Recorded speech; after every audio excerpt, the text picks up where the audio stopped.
जय भीम। मेरा नाम रविंद्र कुमार है। आज बाबा साहब डॉक्टर अम्बेडकर की राइटिंग एंड स्पीचेस से एक भाषण मैं आपके साथ साझा कर रहा हूं, जो बाबा साहब डॉक्टर अम्बेडकर ने रंगून के बौद्ध धर्म अधिवेशन हुआ था 4 दिसंबर 1954 को, उसमें उन्होंने दिया था।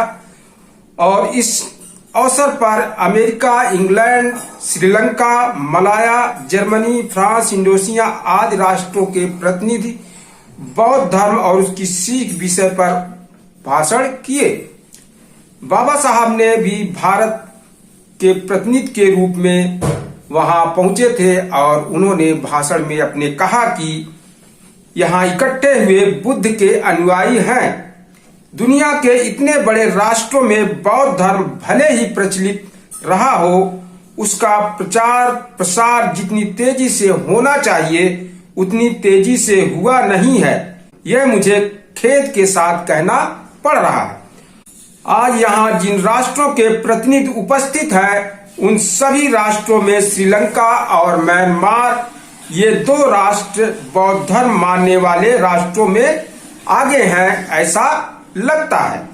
लेकिन मुझे लगता है कि इन 2 राष्ट्रों का बौद्ध धर्म के प्रसार का तरीका प्रशंसा योग्य नहीं है। यहाँ के अमीर महिलाएं खूब सारा धन दान में देती हैं। धर्म के नाम से इकट्ठा होने वाले हजारों रुपए वे धार्मिक उत्सव के प्रसंगों पर बेकार खर्चे करते हैं। घरों में, बाहर पेड़ पौधों पर बिजली की बल्ब जलाते हैं। इस श्रृंगार सजावट में जितना पैसा खर्च होता है, वह सब बौद्ध धर्म के प्रसार के काम पर खर्च होना चाहिए। यह अपनी राय मैं यहाँ साफ तौर पर बता देता हूँ। ऐश्वर्य और शोभा, ये 2 बातें भगवान बुद्ध को बिल्कुल पसंद नहीं थी। जिन देशों में इस धर्म का नाम भी नहीं है, वहां धर्म प्रसार की संस्थाएं स्थापित कर उनके जरिए भगवान गौतम बुद्ध की शिक्षा का बीज बोए। ये श्रीलंका के बंधु ऐसा क्यों नहीं करते, इस बारे में मुझे बड़ा आश्चर्य लगता है। इसी प्रकार म्यांमार के लोग भी धार्मिक उत्सवों पर हजारों रुपए खर्च करते हैं। ये रुपए भी अगर धर्म प्रसार के काम में खर्च किए जाए तो अल्प अवधि में ही हम बौद्ध धर्म का भरपूर प्रसार कर सकेंगे। भारत के बारे में बोलना हो तो मुझे बड़े दुख के साथ कहना पड़ेगा कि जिस देश में गौतम बुद्ध का जन्म हुआ, उसी देश में उनके धर्म का लोप जैसी घटना क्यों घटी। यहाँ उपस्थित प्रतिनिधियों के राष्ट्रों में से बहुत कम राष्ट्रों को इस बात का एहसास होगा कि भारत में ब्राह्मणों ने अपने वर्चस्व को कई वर्षों तक बनाए रखा। लेकिन आज मैं ब्राह्मणों को चुनौती देता हूं कि उनमें से कोई भी प्रकांड पंडित बौद्ध धर्म दर्शन के बारे में चर्चा करे। मुझे यकीन है कि उसे मैं हरा दूंगा। प्राचीन समय में हिंदू धर्म में यज्ञ में गायों की बलि चढ़ाने से स्वर्ग प्राप्त होती है, ऐसा ब्राह्मण बताया करते थे। मैं खुलेआम उनसे पूछना चाहता हूं कि इस प्रकार जितनी समयावधि में स्वर्ग की प्राप्ति होती होगी, उससे भी अधिक जल्दी स्वर्ग की प्राप्ति हो सकती है, बशर्ते अपने पिता की बलि चढ़ाई जाए। फिर ये लोग क्यों अपने पिता की बलि नहीं चढ़ाते? किसी समय इस प्रकार व्यवहार करने वाले ब्राह्मण आज गो हत्या प्रतिबंध का प्रचार कर रहे हैं। गौतम बुद्ध के अहिंसा सिद्धांत को यह सबसे बड़ी विजय थी। ब्राह्मणों के अलावा अन्य पक्ष भारत में बहुत हैं। धर्मों के बारे में उनकी स्थितियां भी बहुत दयनीय हो गई हैं। ब्राह्मणों ने इस देश में हजारों भगवान और देवी देवताओं का निर्माण किया है। किस प्रकार की उपासना करने से, किस प्रकार की भक्ति करने से मोक्ष या मुक्ति मिलेगी, यह उनकी समझ में भी नहीं आता। अपने बौद्ध धर्म में मोक्ष, स्वर्ग और मूर्ख कल्पनाओं के लिए स्थान नहीं है। अपना बौद्ध धर्म बताता है कि अगर मानवीय जीवन सुख से संतोष के साथ बिताना हो तो मानव को चाहिए कि वह आचरण शुद्ध रखे, अहिंसा, समता और बंधुत्व को धारण करे। इसके अलावा कोई दूसरा मार्ग नहीं है। इन बातों को गौतम बुद्ध के धर्म के सिद्धांत कहा जाता है और मैंने यही सिद्धांत अपने 6 करोड़ अनुयायियों से कहे हैं।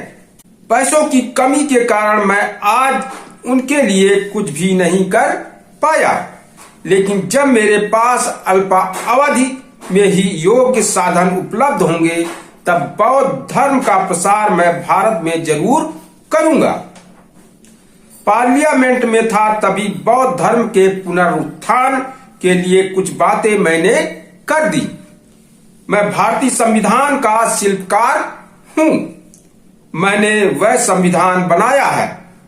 एक बात यह है कि उसमें पाली भाषा के उत्थान का प्रबंध मैंने कर रखा है और दूसरी बात यह है कि राष्ट्राध्यक्ष राष्ट्रपति के राजवाड़े के ऊपर गौतम बुद्ध के उपदेशों में से पहला चरण धम्मचक्र परिवर्तन लिखा दिया है।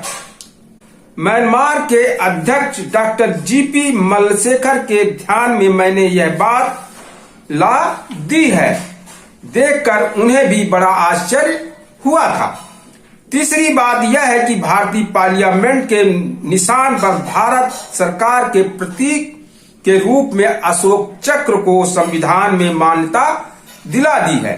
यह सब करते हुए मुझे हिंदू, मुसलमान, ईसाई और पार्लियामेंट के अन्य सदस्यों की ओर से कोई विरोध नहीं हुआ। इस तीसरे अंतर्राष्ट्रीय अधिवेशन में इकट्ठा आए 28 राष्ट्रों में से क्या किसी एकाध राष्ट्र ने तो ऐसा किया है? इतना करके मैं रुका नहीं। मुंबई शहर में मैंने सिद्धार्थ नाम से एक बड़े कॉलेज की स्थापना की।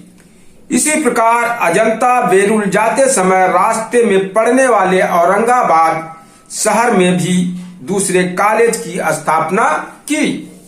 मुंबई के कॉलेज में 2900 और औरंगाबाद के कॉलेज में 500 छात्र पढ़ रहे हैं। इन छात्रों से गौतम बुद्ध के जीवन पर एक शोध प्रबंध लिखवाकर सबसे अच्छे शोध प्रबंध को 1000 रुपए पुरस्कार स्वरूप देने की मेरी मंशा है। शोध प्रबंध लिखवाने का उद्देश्य यह है कि वे बौद्ध धर्म का गहराई से अध्ययन करें ताकि बौद्ध धर्म का व्यवस्थित प्रसार हो। इस प्रतियोगिता में पारसी, मुसलमान, हिंदू आदि धर्मों के छात्र भी हिस्सा ले सकते हैं। साथ ही मेरी इच्छा है कि अगर काफी पैसा इकट्ठा हो जाए तो दिल्ली, मुंबई, कोलकाता, मद्रास इन शहरों में बुद्ध विहार स्थापित कर हर रविवार को लोगों को उपासना के लिए सुविधा मुहैया कराई जाए। मेरे द्वारा स्थापित किए गए दोनों कॉलेजों के लिए भारत सरकार से 22 लाख रुपए का कर्ज मैंने लिया है। मेरी मृत्यु तक मैं यह कर चुका पाऊंगा, इस बारे में मुझे थोड़ा शक है। इस प्रकार इस धर्म को लेकर मेरी कोशिश जारी है। दुनिया में भारत ही एक ऐसा देश है जहां बौद्ध धर्म का प्रसार बहुत कम समय में किया जा सकता है। किसान जमीन की पहचान करने के बाद ही उसमें बीज बोता है। उसी प्रकार भारत में बौद्ध धर्म का प्रसार करने के लिए कुछ आवश्यक अनुकूल बातें हैं। मेरी आप सभी से विनती है कि उसका हम सभी राष्ट्रों को आर्थिक सहायता का उपयोग करना चाहिए।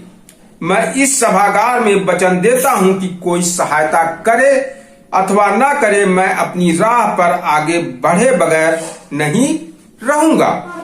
डॉक्टर बाबा साहब का भाषण दुनिया के 28 देशों के प्रतिनिधि शांति से और एकाग्रता से सुन रहे थे।